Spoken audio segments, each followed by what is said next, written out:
پاکستان کی تاریخ میں ایک یہ سیاہ دن تھا، ایک ایسا دن جب پاکستان کے دفاع کے علامتی ادارے ہیں شہداء کی یادگاروں پر، غازیوں کی یادگاروں پر جو خوفناک حملے ہوئے، وہ آج بھی مناظر پوری قوم کی آنکھوں کے سامنے ہیں۔ اور میں سمجھتا ہوں کہ آج پارلیمنٹ کی اس بلڈنگ میں کابینہ کا اجلاس کا مقصد یہی ہے کہ پوری قوم کو ہم یہ بتا سکیں کہ یہ ایوان قوم کی ملکیت ہے اور آپ کے حقوق کی ترجمانی کا مرکز ہے۔ آج ہم پارلیمنٹ کے اس بلڈنگ سے پوری قوم کو یکسوئی کے ساتھ اور اتحاد کے ساتھ یہ پیغام دینا چاہتے ہیں کہ ہم اپنے شہداء، اپنے ہیروز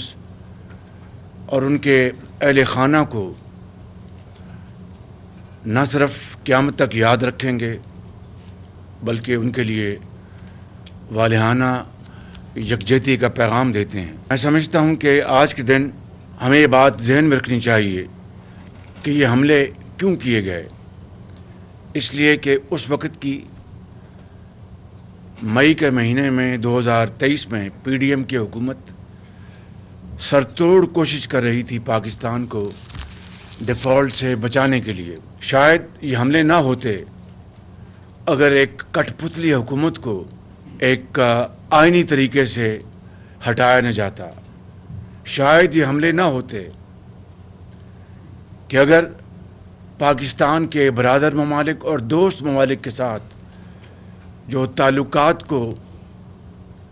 خرابی کے حوالے سے آخری حد تک پہنچا دیا گیا تھا، اس کو پی ڈی ایم کی حکومت پوری یکسوئی کے ساتھ دوبارہ بہتر کرنے میں جو دن رات کوشش کر رہی تھی، اس کے لیے یہ حملے کیے گئے کہ یہ تعلقات دوبارہ استوار نہ ہوں۔ شاید یہ حملے نہ کیے جاتے 9 مئی 2023 کو اگر خانہ کعبہ کی ماڈل کی گھڑی اور زیورات اور زمینوں کی خرید و فروخت اور کرپشن کی جو اس وقت بھرمار تھی، اس کا اگر نوٹس پی ڈی ایم کی حکومت نہ لیتی تو شاید یہ حملہ نہ کیا جاتا۔ شاید یہ حملہ نہ کیا جاتا اگر 190 ملین پاؤنڈ میں جو بدترین خیانت کی گئی اور وہ ایک قومی جرم تھا، اس کا اگر پی ڈی ایم کی حکومت نوٹس نہ لیتی تو شاید یہ حملے نہ کیے جاتے۔ شاید یہ حملے نہ کیے جاتے اگر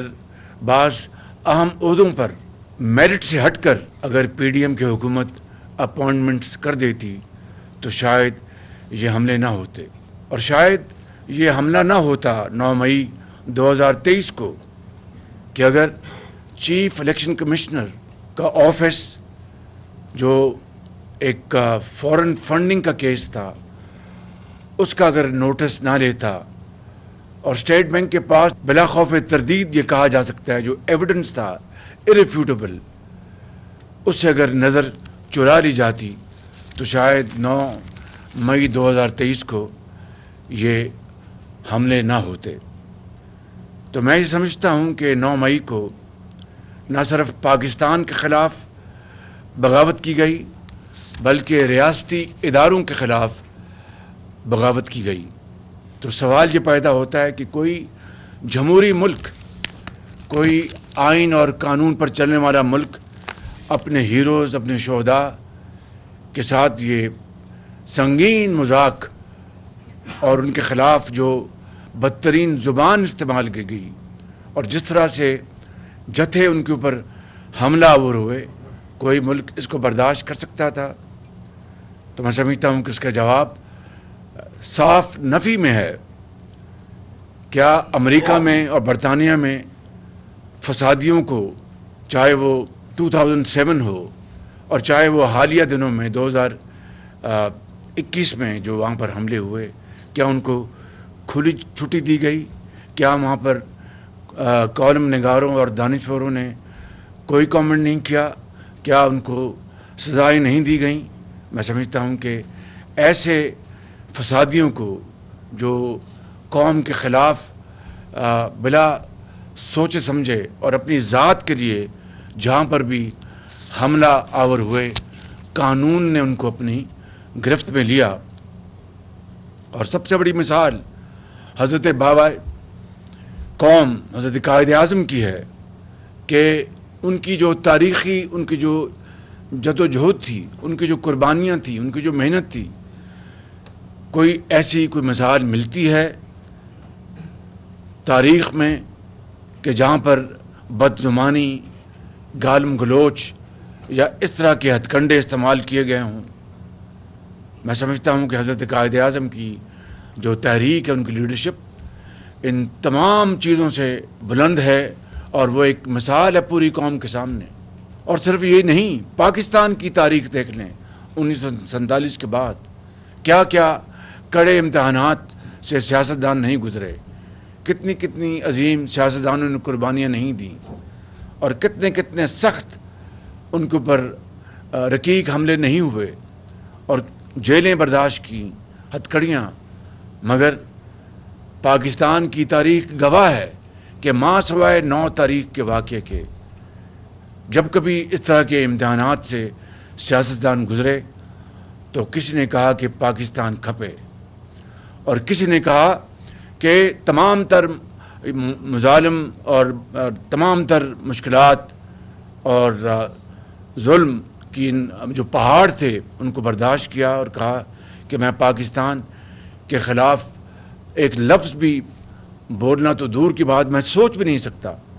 یہ ہیں وہ مثالیں جو پاکستان کی جو حالیہ تاریخ ہے وہ اس سے بھری پڑی ہے۔ تو میں سمجھتا ہوں کہ آج ہم یہاں پر یہ جو اسپیشل سیشن ہم نے کابینہ کا جو یہاں پر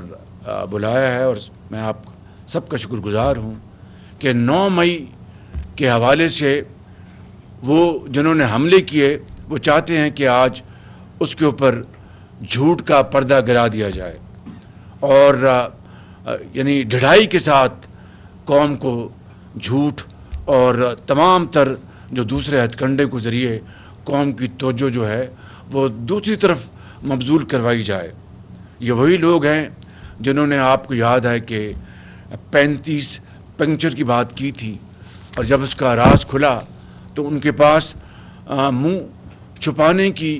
کوئی جگہ نہیں تھی۔ یہ وہی لوگ ہیں جنہوں نے سائفر کے حوالے سے کیا کیا پینترے بدلے، کبھی اس کو امریکی سازش قرار دیا، اور پاکستان کے جو تعلقات ہیں اس میں سرد مہری کے موجب بنے۔ کبھی انہوں نے یہ کہا کہ نہیں، یہ امریکی سازش نہیں، یہ تو یہاں کے لوگوں کا کردار ہے، پھر دوبارہ پینترا بدلا کہ نہیں، یہ تو امریکی سازش ہے۔ پاکستان کی نہ صرف رسوائی کی، ہمارے تعلقات کو بہت اس کو ذوف پہنچایا، پاکستان کے تعلقات کو دھچکا لگا، اور آج تک ہم پوری اجتماعی کاوشیں بروئے کار لا رہے ہیں کہ ہم اپنے تعلقات کو